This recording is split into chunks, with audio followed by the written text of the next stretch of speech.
Somaliland in 2012. Look, let these be etched in your minds as an anecdote.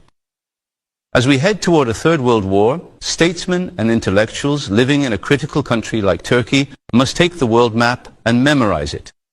They must memorize it. They'll count the straits one by one, the mountains one by one, the gulfs one by one. They'll know who is making what move and where. Why was it that back then our president, as prime minister, had surgery and couldn't go to England?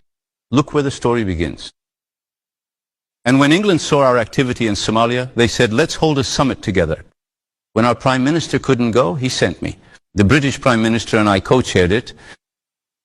At the evening meeting, the British foreign secretary lobbied African and European ambassadors for the recognition of Somaliland as a state. The moment I walked in, that lobbying effort had almost succeeded. That's what they were discussing. I said, what are you trying to do? To the British foreign secretary, William Hague. William, what are you trying to do? I said, we are bringing stability to Somalia. You are trying to divide it. He turned and said, look, Ahmet, this Somaliland has a state, it has security, a parliament, and a military.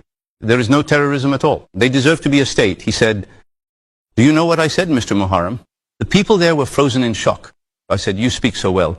It seems you'll recognize the Turkish Republic of Northern Cyprus tomorrow morning. I said, it has a state, its own currency, security, and a parliament. There is no terrorism at all. I said, first you recognize the Turkish Republic of Northern Cyprus, then we can talk about Somaliland. The room went silent. Swedish Foreign Minister Carl Bildt, I'll say this. The next day, I called the president of Somaliland and invited him for a meeting. The Somali president, could you tell me? The regional president of Somaliland. Oh, regional, yes.